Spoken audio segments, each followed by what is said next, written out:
పురపు పావన చరితుడా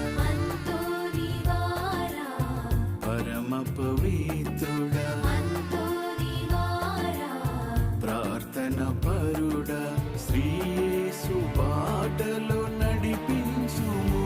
నిన్ను కీర్తింతుము, నిన్ను ప్రణుతింతుము, నిన్ను స్మరింతుము, మాకై ప్రార్థించుము.